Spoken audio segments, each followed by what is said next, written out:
je m'appelle Marie-Laure Staude, je suis accompagnante depuis 1997. Je vous accompagne pour faire simple à remettre du sens dans votre vie.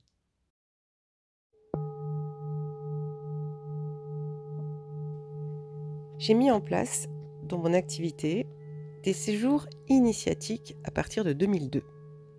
Ces séjours initiatiques étaient faits pour pouvoir permettre aux participants, qui étaient en fait les clients que j'avais reçus en voyance, de prendre du recul, de se reposer, de se faire du bien, pour pouvoir voir leur vie avec moins de drame, de peur, de stress, avec beaucoup plus de conscience, de tranquillité, avec des changements de repères au niveau des odeurs, des paysages, de la nourriture, qui leur permettaient de pouvoir, mais vraiment vivre une semaine dans un autre espace, un autre temps, comme si c'était vécu par une nouvelle personne, par une nouvelle version d'eux-mêmes.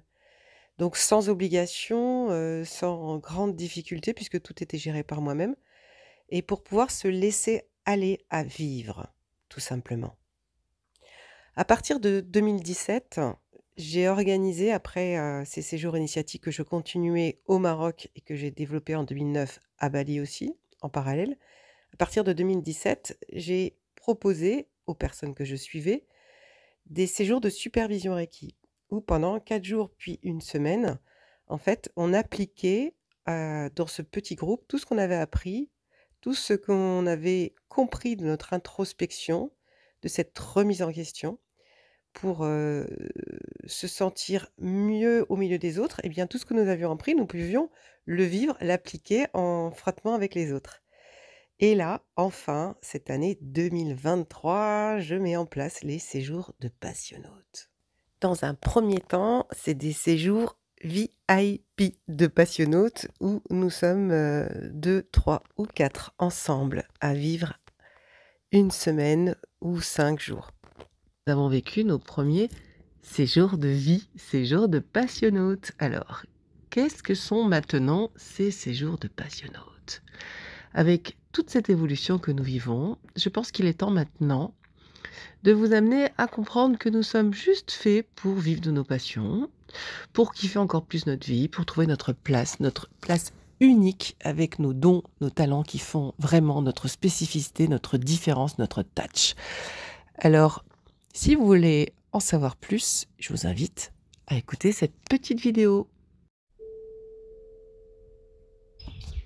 C'est une semaine qui est passée super vite et en même temps qui a été hyper remplie et moi je me suis pas ennuyée une seule fois. J'ai eu le temps de me reposer, d'aller à mon rythme. Parce que voilà, les horaires sont... Je trouve que comme on se connaît, on a fait des séjours, implicitement on sait qu'on a des points de rencontre dans la journée, par exemple dans la matinée, faire du journal créa, se retrouver au yoga, on a des rendez-vous avec nous, des rendez-vous en groupe.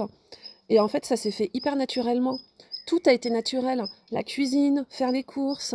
Nous, quand on s'est organisé en amont aussi. Les moments d'échange informels qu'on va avoir là, maintenant, en fin de soirée. Moi, ça m'apprend à observer le rythme des gens aussi.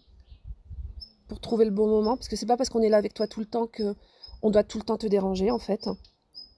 Parce que tu as aussi ton activité, tu as ton rythme. Des besoins aussi de moments de pause, de repos. On pourrait être tenté d'aller tout le temps te solliciter.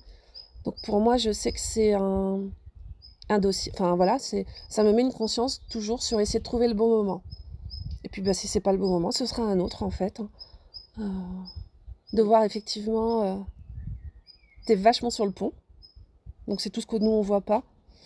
Moi je sais que à chaque fois que je t'ai sollicité en urgence, t'as toujours été là. Donc je sais que par exemple, si tu dois à un moment donné décaler un rendez-vous, si tu peux pas être là pour moi à ce moment-là, pour un exercice ou autre, je suis pas inquiète et je l'accepte parce que je sais que si j'ai besoin de toi en urgence, si j'ai un gros problème, tu seras là à ce moment-là. Et ça veut peut-être dire nécessiter du coup que tu décaleras quelqu'un d'autre. Enfin voilà, donc ça fait partie des règles du cadre, des règles du jeu. Et là, je trouve que moi, ça me permet de le voir encore plus, en fait. Il y a tout ce que tu fais en amont et qu'on voit vraiment pas. J'ai kiffé le cheval. C'est la première fois que j'en fais. Ça fait plusieurs séjours que je fais avec toi. À chaque fois, tu nous avais proposé le cheval. J'avais peur, j'ai toujours dit non. Donc voilà, il m'a fallu 3 fois d'être confrontée pour y aller. Et je l'ai fait parce que j'étais voilà, en confiance, dans un environnement sécure. Et parce qu'à un moment donné, je me suis dit aussi, est-ce que je veux que la peur guide ma vie? Est-ce que je veux m'empêcher de faire des choses? Et j'ai vu l'écart, le fossé entre mon stress et la peur que j'éprouvais et le bonheur, la joie que m'a procuré de faire cette balade à cheval. Et j'ai pas de regret de ne pas l'avoir fait avant parce que je sais que c'était aussi mon chemin et que pour tout un tas de raisons, et je sais que si ça s'est fait maintenant, ben, c'est que c'était le bon moment. Il y a une espèce les étoiles étaient alignées et de conjonction de facteurs qui fait que c'était le bon moment. Et si je l'avais fait avant, je ne l'aurais pas fait dans ces conditions, je l'aurais fait forcée, contrainte, avec cette peur non exprimée. Donc j'aurais été tendue, contractée et j'aurais pas éprouvé autant de plaisir. Donc pour moi, typiquement, l'expérience du cheval, c'est une vraie mise en application de tout ce qu'on travaille avec toi en fait. Les séjours en petit comité avec toi, en très petit comité, puisqu'on était 3 avec toi, c'est intéressant parce qu'il y a plus d'espace pour venir te parler. C'est plus calme, c'est une énergie différente en fait. C'est plus un séjour, c'est un séjour plus lent, encore plus lent que ce qu'on peut faire habituellement. J'ai fait de la créa, j'ai fait un soin Reiki, j'ai fait des balades en nature et une lecture akashique très importante. Et il y a eu beaucoup de temps de rien. Enfin, il y a de temps avec des possibilités de rien faire en fait. T'as fait à manger aussi. J'ai fait à manger, ouais. Et voilà, c'était une expérience intéressante. Et du cheval. Et du cheval, ah oui. Oui. Et le marché dit. Et le marché. Et j'ai découvert des tagines de ouf grâce à Annès et à son don merveilleux pour la cuisine. On est dans la nature, donc on peut prendre des temps pour soi dans la nature, on peut se reposer. On a beaucoup de discussions. Je pense qu'il y a des choses qu'on peut sortir pour pouvoir se remettre en question. On a fait plein d'activités et en même temps, on a aussi pu se reposer.